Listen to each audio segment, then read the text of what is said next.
Hello friends, good morning. My name is Milan Dolaria.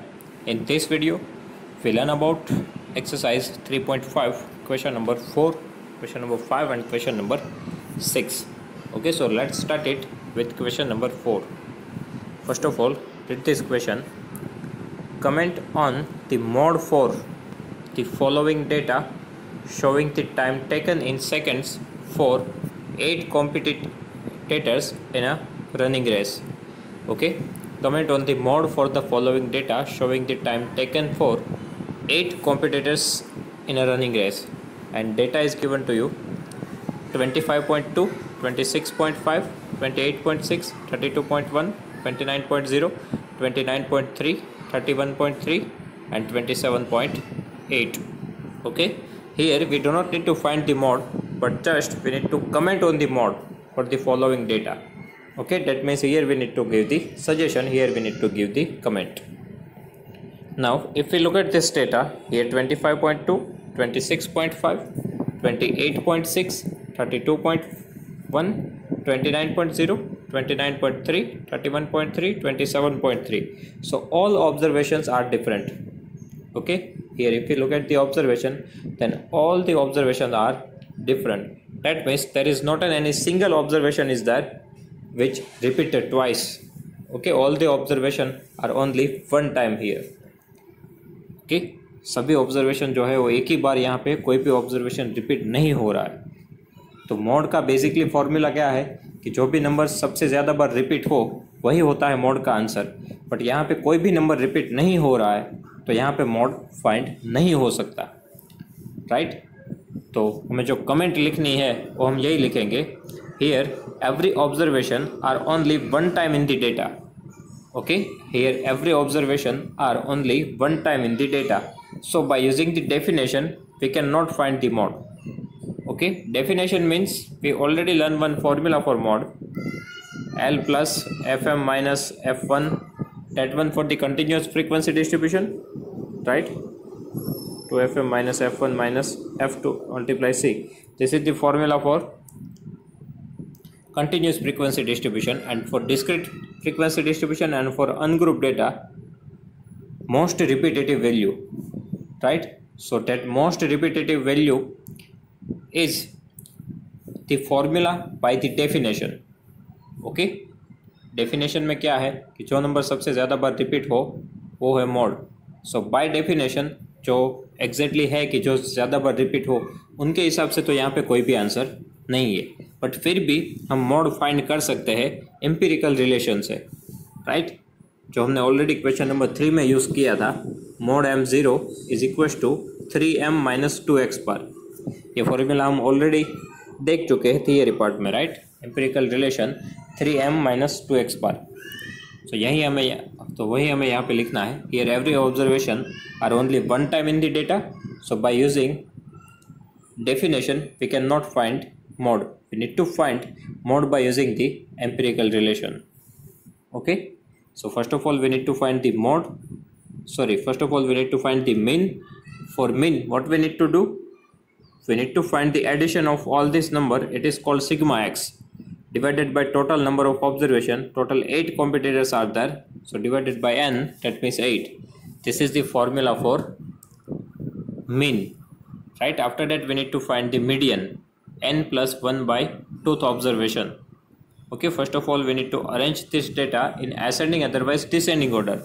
After that we can use the formula median is equal to n plus 1 by 2th observation. After that, by using the empirical relation we can find the value of mode 3m minus 2x bar. Okay, so here actually we do not need to find it, we just need to give the comment. Okay, so here mode is not possible, we need to find the mode by using empirical relation. Okay, after that question number 5. Here in question number 5, weight of apple and number of apples is given to you. Okay, weight of apple with number of apples is given to you. We need to find the mode by using the formula and by using the graphical method. Okay, here we need to find the mid by using the formula and by using the graphical method. That's why here we are making the video in screen recording because here we want graphical method. Okay, so first of all we need to find the mode by using the formula. Okay, here if you look at this table, this type of table is given to you. Weight of apple, it is given in terms of class. Okay, so 120 to 130, and with number of apples, okay, it becomes your frequency f. Number of apples, it becomes your frequency f. So in 120 to 130, total 8 apples are there.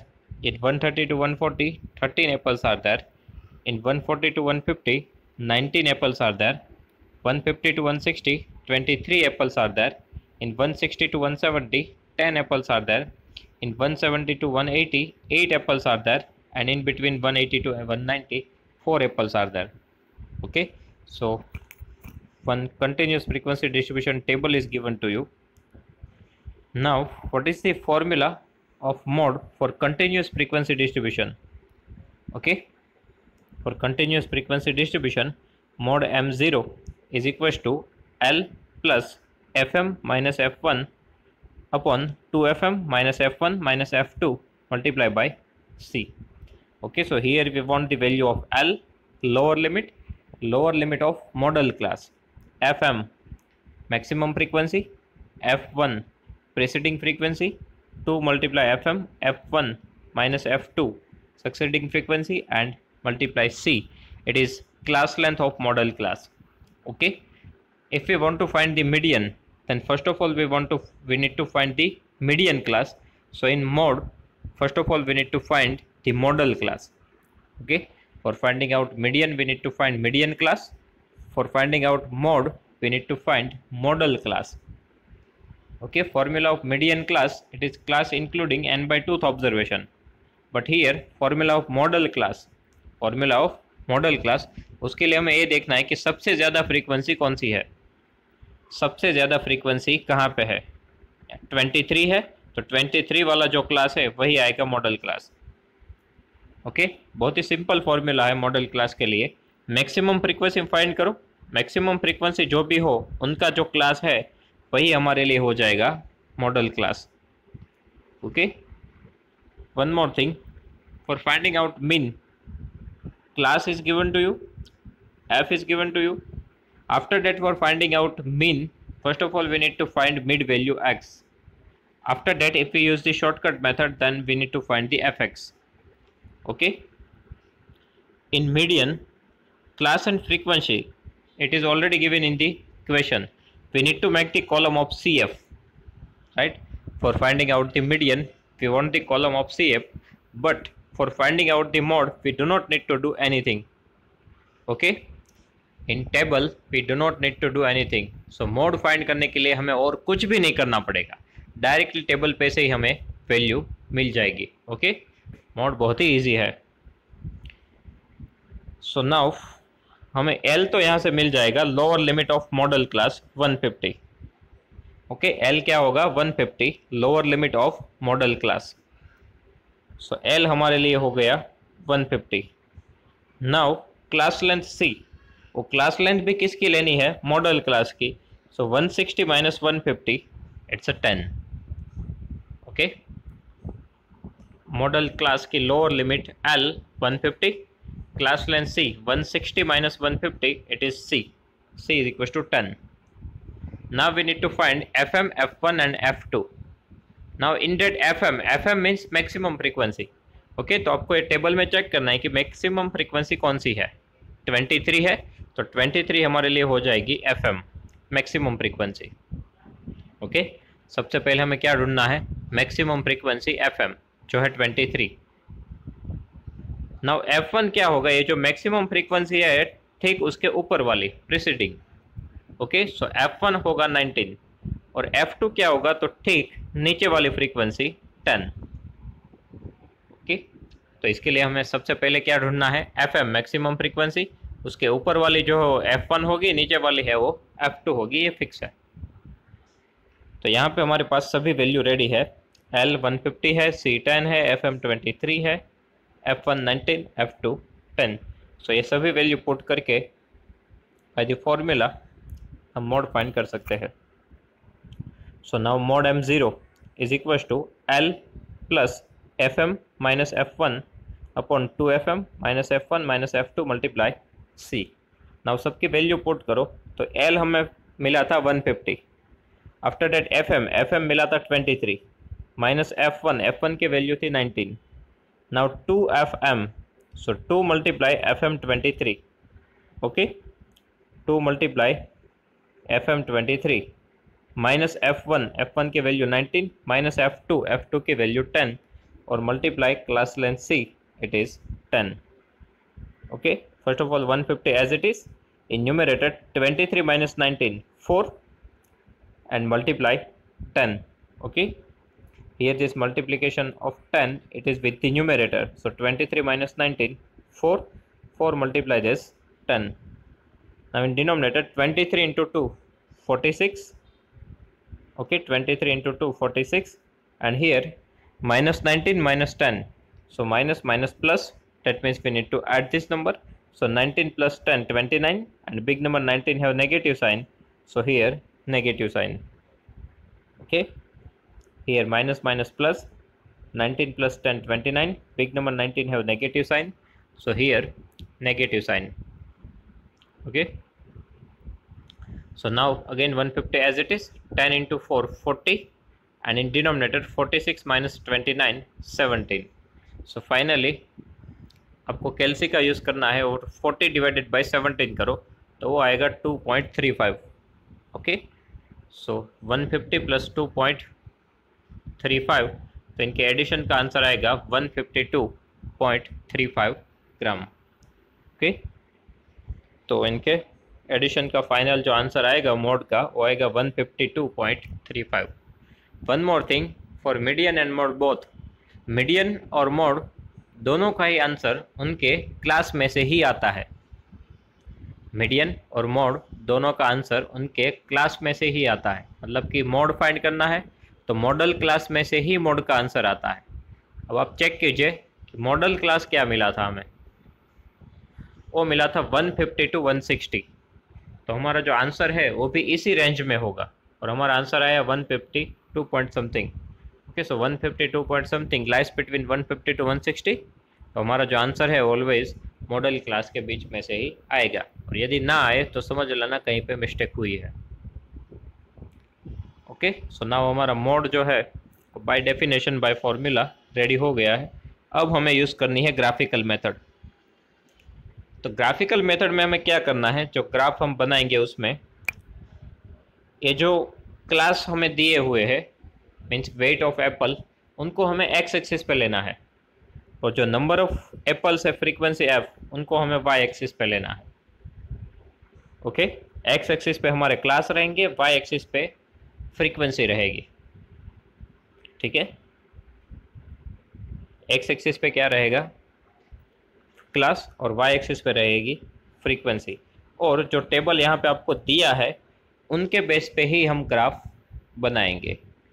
ठीक है, जो table दिया हुआ है उनके basis पे ही हम जो अपना ग्राफ है वो बनाएंगे। सो नाउ ग्राफ बनाने के लिए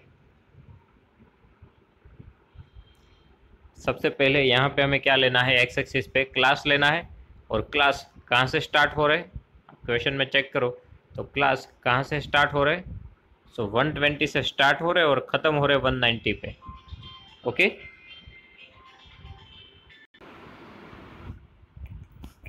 तो 120 से लेके 190 तक सभी नंबर्स कवर होने चाहिए एक्स एक्सिस पे, उनका हमें ध्यान रखना है।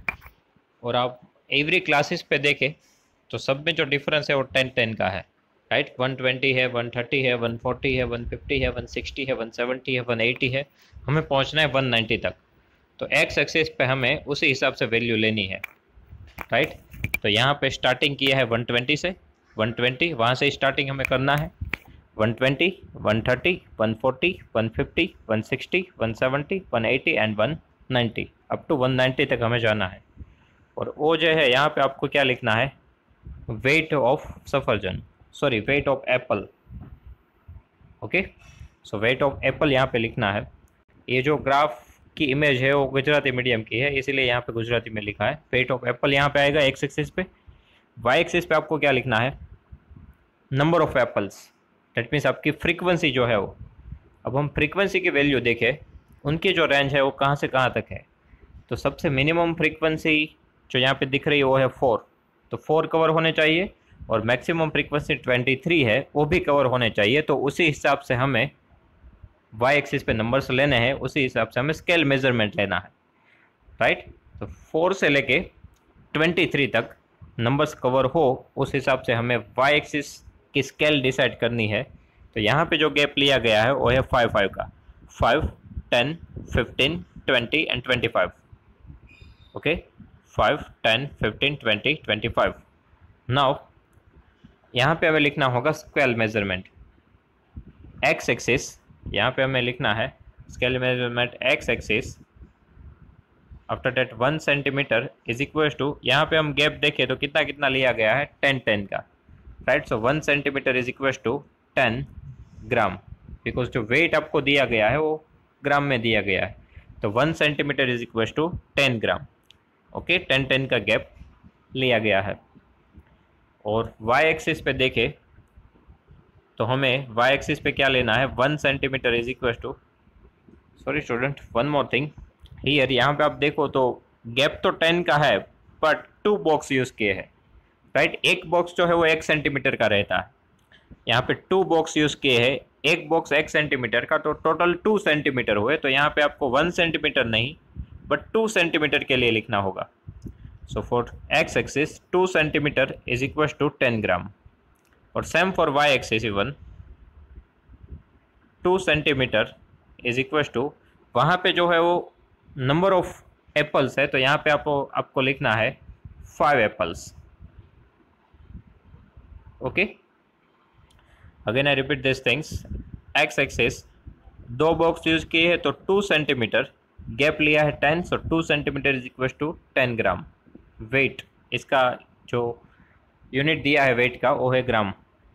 After that for Y axis, वहाँ पे भी 2 बॉक्सेस यूज किए हैं, so 2 centimetre is equal to, यहाँ पे 5 का गैप लिया गया है वाई एक्सिस पे, सो 5 एप्पल्स।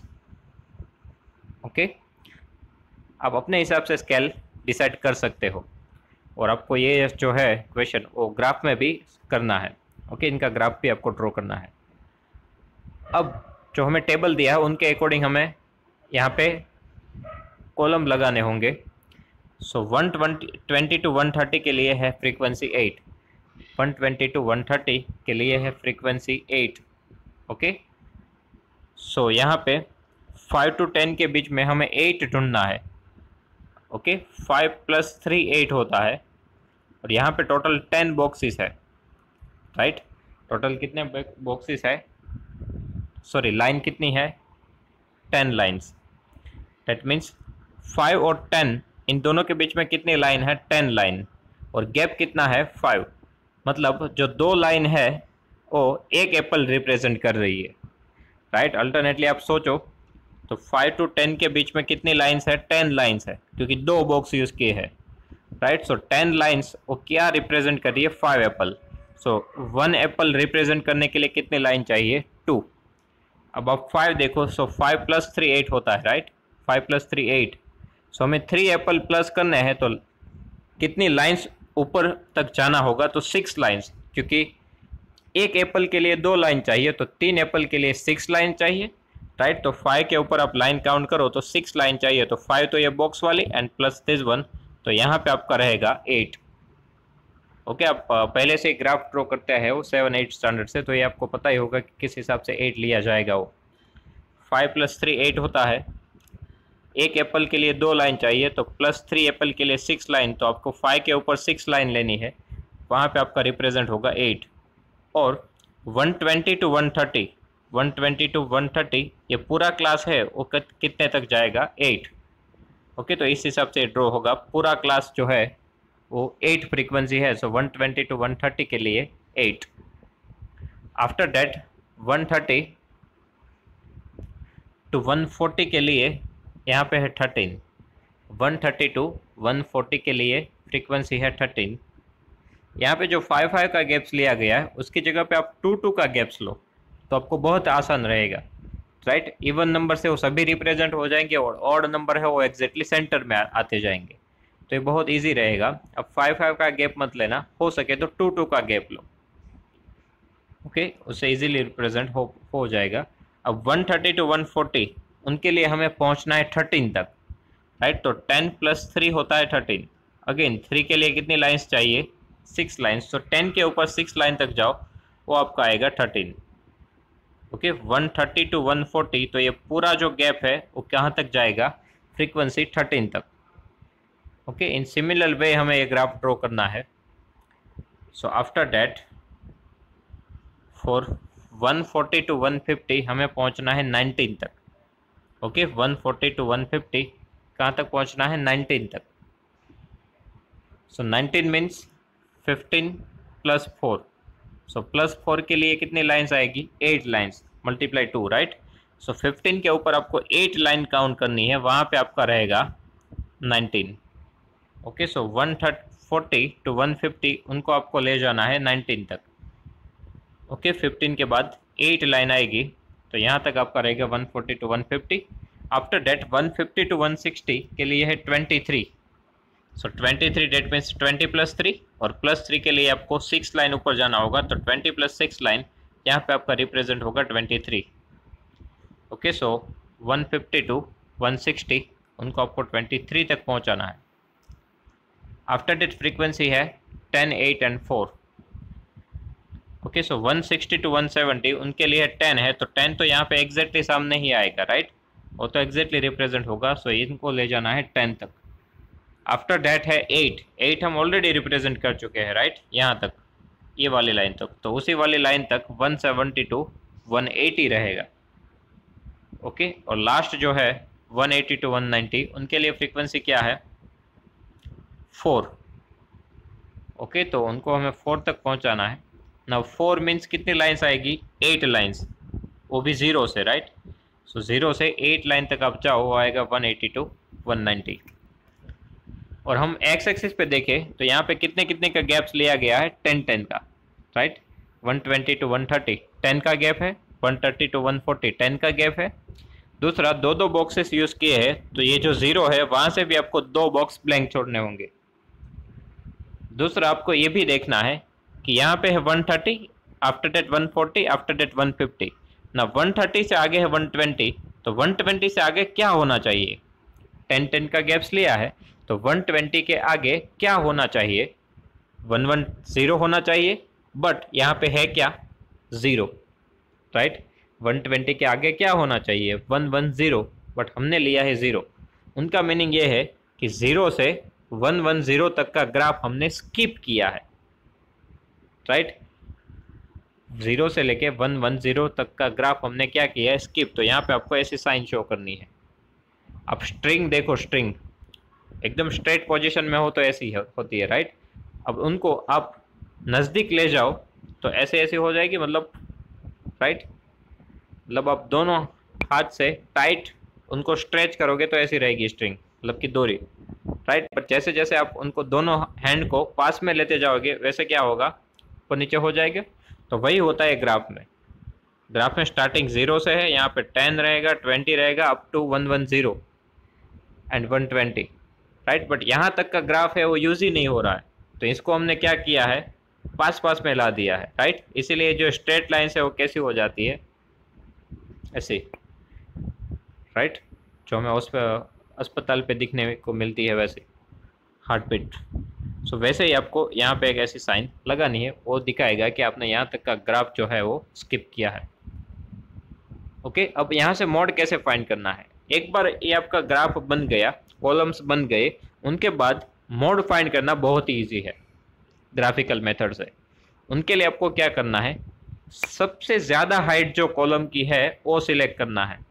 सबसे ज़्यादा हाइट ये है 23, हाईएस्ट फ्रीक्वेंसी, इनको आपको सिलेक्ट करना है, ठीक है। सबसे पहले क्या करना है? जिसकी हाइट सबसे ज़्यादा है वो आप सिलेक्ट करो। अब यहाँ पे क्या करना है? इनके कॉर्नर्स को पकड़ना है। ये कॉर्नर से लेके इनके पीछे वाला जो कॉलम है, जो बीम है, उनका फर्स्ट कॉर्नर, ये फर्स्ट कॉर्नर से ये फर्स्ट कॉर्नर को आप ज्वाइंट करो। ओके, आपको सबसे ज़्यादा हाइट जिसकी है कैसी कॉलम लेनी है? अब फर्स्ट कॉर्नर से पीछे वाले फर्स्ट कॉलम का फर्स्ट कॉर्नर को आपको ज्वाइंट करना है। सिमिलर वे आगे क्या जो पीछे वाला कॉर्नर है वहाँ से लेके ये कॉर्नर तक 2 लाइन अब ज्वाइंट करो, मतलब कि आपको ऐसी क्रॉस लाइन करनी है, यहाँ से लेके इस यहाँ तक और यहाँ से लेके यहाँ तक। ओके, अब इन दोनों का जो इंटरसेक्शन पॉइंट आया, जो यहाँ पे पी नेम दिया गया है, उनको आप एक्स एक्सिस पे एक्सटेंड करो, उनको आप एक्स एक्सिस पे एक्सटेंड करो। ओके, और एक्स एक्सिस पे वो जो भी नंबर रिप्रेजेंट करे वो आपका आंसर होगा मोड का। ओके, 150 से अप है और आगे हम देखें तो 4 लाइन समथिंग दिख रहा है, तो 152 के बहुत करीब है। अब 152 आंसर लिख सकते हो मोड का। ओके, अब ग्राफ ड्रॉ करोगे तो आपको एग्जैक्ट वैल्यू पता चलेगी। ओके, तो क्या करना है आपको, सबसे ज़्यादा हाइट हो वैसा कॉलम सिलेक्ट करो, वहाँ पे आपको क्रॉस करना है, ये कॉर्नर से यहाँ तक, ये कॉर्नर से यहाँ तक, और इनका जो इंटरसेक्शन पॉइंट है उनको एक्स एक्सिस पे एक्सटेंड करो। जो भी नंबर्स वो रिप्रेजेंट करे वो आपका आंसर होगा मोड का। ओके,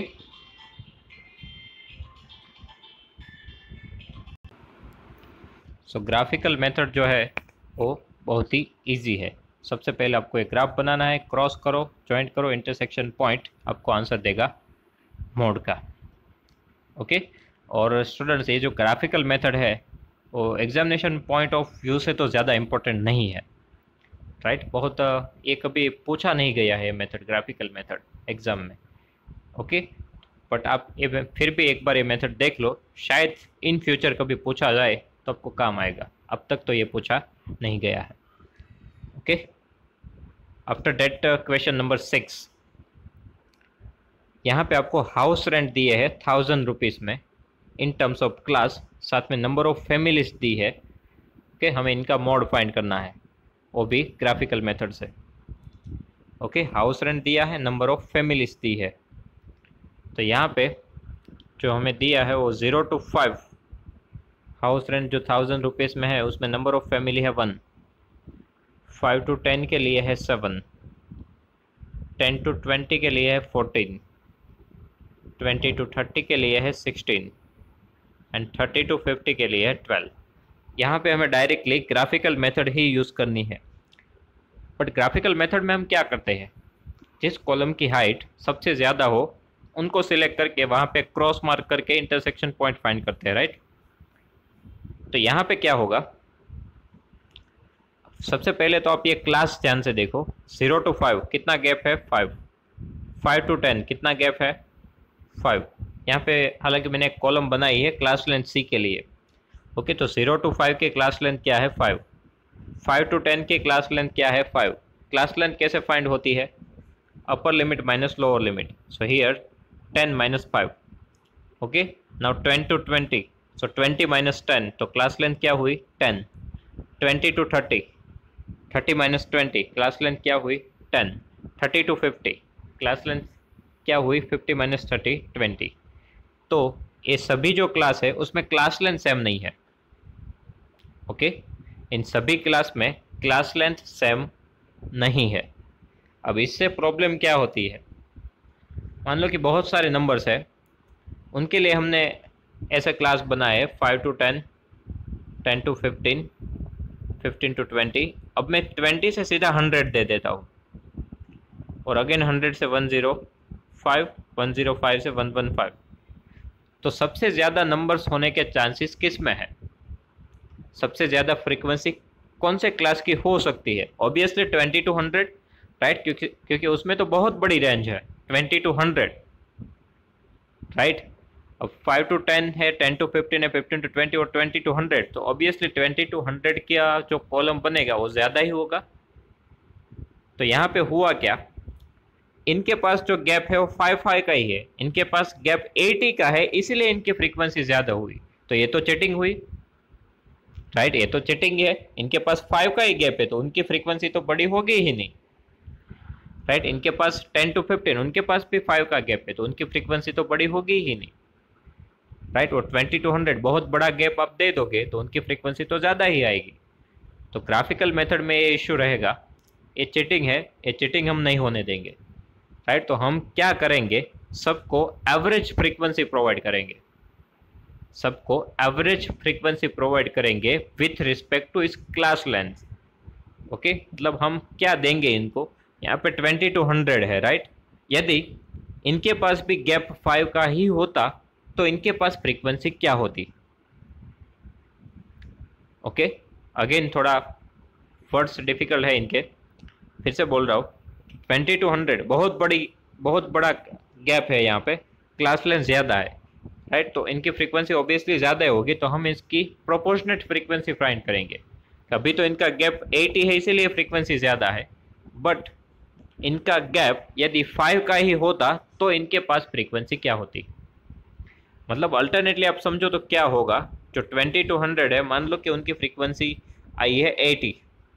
ओके, 80 का गैप और 80 की फ्रीक्वेंसी, तो जो मिनिमम क्लास लेंथ है उनके अकॉर्डिंग हम कन्वर्ट करेंगे। ओके, एक क्लास हमारे पास 0 to 5 है, एक क्लास हमारे पास 5 to 10, 10 to 15 है, 100 to 105 है, 105 to 115 है। तो इन सभी क्लास को हम क्या करेंगे, जो मिनिमम क्लास है उसके अकॉर्डिंग प्रोपोर्शनेट फ्रीक्वेंसी देंगे। 20 to 100 है, उनके पास कितनी फ्रीक्वेंसी है, 80। तो हम क्या करेंगे, 20 to 100 है उनको भी 5 के गैप में ही कन्वर्ट करेंगे, मतलब 20 to 25, 25 to 30, 30 to 35, और जो फ्रीक्वेंसी है वो एवरेज दे देंगे, राइट। यहाँ पे गैप कितना है, 80, और फ्रीक्वेंसी भी 80, मतलब आप समझो कि एक नंबर के लिए एक फ्रीक्वेंसी है, राइट।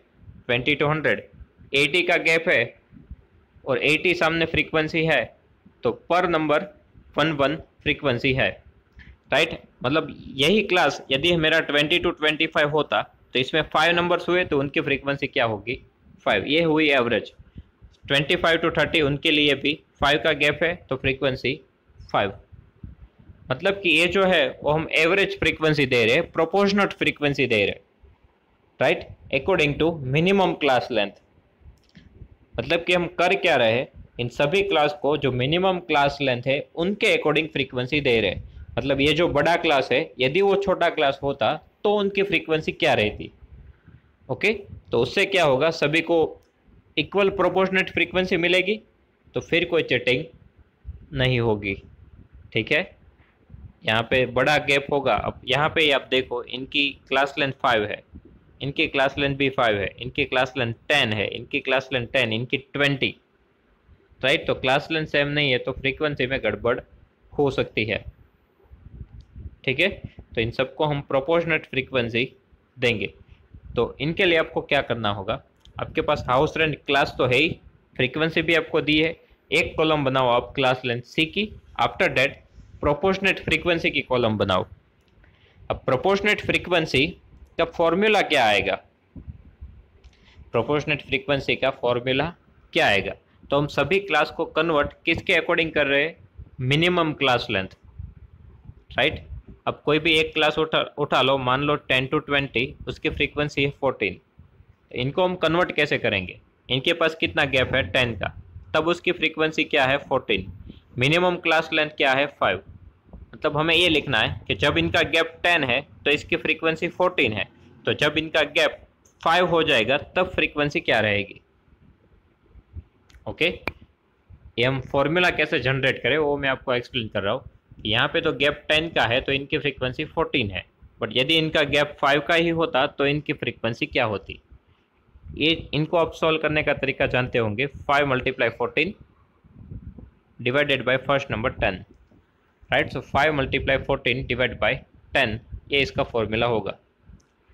तो यहाँ पे 14 क्या है, क्लास फ्रीक्वेंसी, इसीलिए यहाँ पे लिखा है फॉर्मूला में क्लास फ्रीक्वेंसी, राइट। डिनोमिनेटर में क्या है, 10 वो क्या है, इनकी क्लास लेंथ, सो डिनोमिनेटर में है क्लास लेंथ, और ये जो मल्टीप्लिकेशन में 5 है वो क्या है, मिनिमम क्लास लेंथ। ओके, तो वो आएगी यहाँ पे मिनिमम क्लास लेंथ। तो ये फॉर्मूला है प्रोपोर्शनेट फ्रीक्वेंसी का कि क्लास की frequency divided by class length multiply by minimum class length, उससे आपको प्रोपोर्शनेट फ्रीक्वेंसी मिल जाएगी। ओके, तो सबसे पहले क्लास के लिए मैं यहाँ पे लिख रहा हूँ कि क्लास फ्रीक्वेंसी, मतलब इसके क्लास की फ्रीक्वेंसी क्या है, 1, वो पहले लिखो, डिवाइड बाय क्लास लेंथ, इनकी क्लास लेंथ क्या है 5, और डिनोमिनेटर में जाएगी, और मिनिमम क्लास लेंथ क्या है वो आपको ये पूरे कॉलम में से चेक करना है कि मिनिमम क्लास लेंथ क्या है 5, तो उनका आंसर सभी फ्रीक्वेंसी के लिए फिक्स रहेगा 5। ओके, मिनिमम क्लास लेंथ तो फिक्स ही रहेगी सबके लिए, तो मिनिमम क्लास लेंथ हमें क्या लिखनी है 5, तो मल्टीप्लाई 5, सो 5 5 कैंसिल, आंसर आएगा 1। ओके, वैसे भी ये खुद ही मिनिमम क्लास लेंथ, तो इसकी फ्रीक्वेंसी तो सेम ही जाने वाली है, वैसे ये सेकंड में भी होगा, बट हम फिर भी फॉर्मूला यूज करेंगे ना। अब सेकंड क्लास के लिए देखो, यहाँ पे है क्लास फ्रीक्वेंसी, तो ये क्लास की फ्रीक्वेंसी क्या है 7, और न्यूमरेटर में डिवाइड बाय क्लास लेंथ, तो इसकी क्लास लेंथ क्या है 5, मल्टीप्लाई मिनिमम क्लास लेंथ, वो तो फिक्स ही है सबके लिए 5 5 5 कैंसिल, आंसर आएगा 7। Okay student, minimum class length आप यहाँ से ढूंढोगे, यहाँ पे 5 मिनिमम है तो मिनिमम क्लास लेंथ 5 जाएगी। अब ये 10 to 20 के लिए क्लास फ्रीक्वेंसी क्या है 14, डिवाइडेड बाय क्लास लेंथ क्या है 10, मल्टीप्लाई मिनिमम क्लास लेंथ, वो तो फिक्स है 5 5 2 10, 2 into 7, सो आंसर आएगा 7। ओके, मतलब इनके पास गैप 10 का था तो फ्रीक्वेंसी 14 थी, गैप आधा हो जाएगा तो फ्रीक्वेंसी भी आधी 7। सेम ऐसा ही इसमें भी होगा 20 to 30, class frequency 16, divide by class length 10, multiply minimum class length 5 5 2 10, 2 8 16, so answer आएगा 8। ओके, सेम यहाँ पे भी होगा 30 to 50 में क्लास फ्रीक्वेंसी क्या है 12, डिवाइडेड बाय क्लास लेंथ क्या है 20, मिनिमम क्लास लेंथ क्या है 5 5 4 20, 4 3 12, सो 3, तो जो इसकी फ्रीक्वेंसी 12 थी वो अब किस में कन्वर्ट हो गई 3 में। नाउ इनके बेसिस पे हम बनाएंगे ग्राफ, एक्स एक्सिस पे रहेगी फ्रीक्वेंसी, एक्स एक्सिस पे रहेगा क्लास, वाई एक्सिस पे रहेगी प्रोपोर्शनेट फ्रीक्वेंसी। यहाँ पर हम ये फ्रीक्वेंसी नहीं लिखेंगे बट प्रोपोर्शनेट फ्रीक्वेंसी लिखेंगे। इनके प्रीवियस वाला जो क्वेश्चन था ना उसमें सबकी क्लास लेंथ सेम थी, इसलिए हमने डायरेक्टली वाई एक्सिस पे फ्रीक्वेंसी ली थी, यहाँ पे वो नहीं है इसलिए हम प्रोपोर्शनेट फ्रीक्वेंसी का यूज़ कर रहे हैं। तो एक्स एक्सिस पे हमें 0 to 50 नंबर्स कवर करने हैं। ओके, सो 0 10 20 30 40 50, सीधा 10 10 का गैप लो तो 50 तक के नंबर्स कवर हो जाएंगे। और फ्रीक्वेंसी में देखें तो 1 से लेके 8 तक हमें पहुंचना है, राइट। सो आप 1 1 नंबर भी ले सकते हो, 1 2 3, यहाँ पे यही लिया गया है 1 2 3 4 5 6 7 8 9।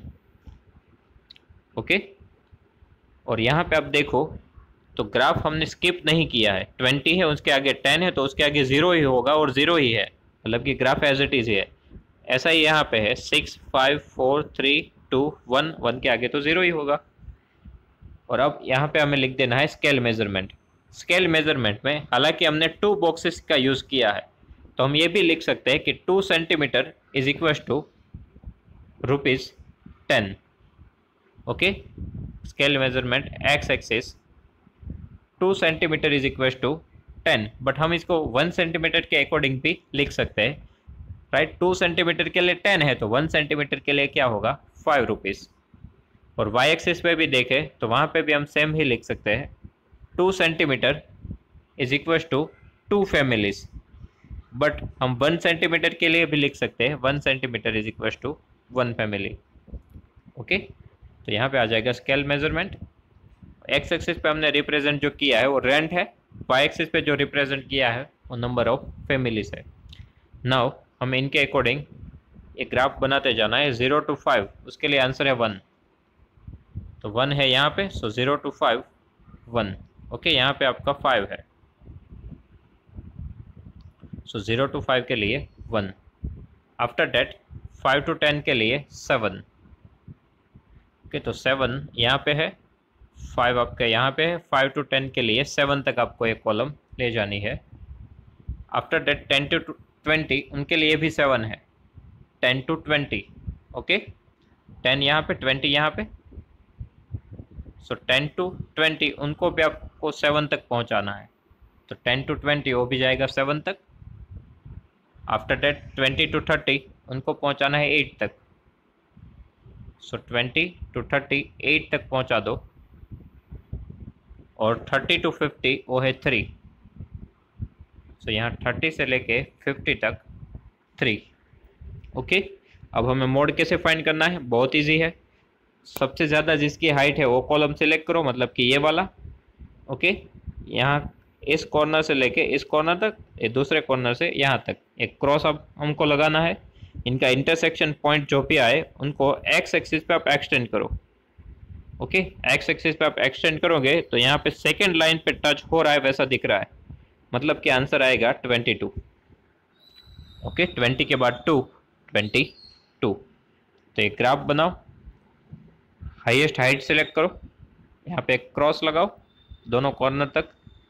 ओके, इंटरसेक्शन पॉइंट ढूंढो, उनको एक्स एक्सिस पे एक्सटेंड करो, जो भी आंसर यहाँ पे आपको दिखेगा वही आपका आंसर होगा मोड का। सो 22। ओके, सो ये है graphical method for mode. So students, here our chapter number 3 is complete. Okay, और इनके रिलेटेड जो भी सम्स फाइनल एक्सरसाइज में है, मतलब मीन मीडियन मोड के, वो अब आपको अपने आप सॉल्व करने हैं। और कुछ भी डाउट आए तो आप जो कमेंट सेक्शन है वहाँ पे लिख सकते हो, अदरवाइज कांटेक्ट कर सकते हो। ओके, मैं आपके डाउट का जो भी डाउट होगा वो आपको सॉल्व करके दूंगा। बट ये जो भी क्वेश्चन है वो सिमिलर टाइप क्वेश्चन ही होंगे एक्सरसाइज में, तो वो आपको अपने आप सॉल्व करने हैं। ओके, और कोई भी डाउट आए तो मुझे बताना, मैं आपको आंसर दूंगा।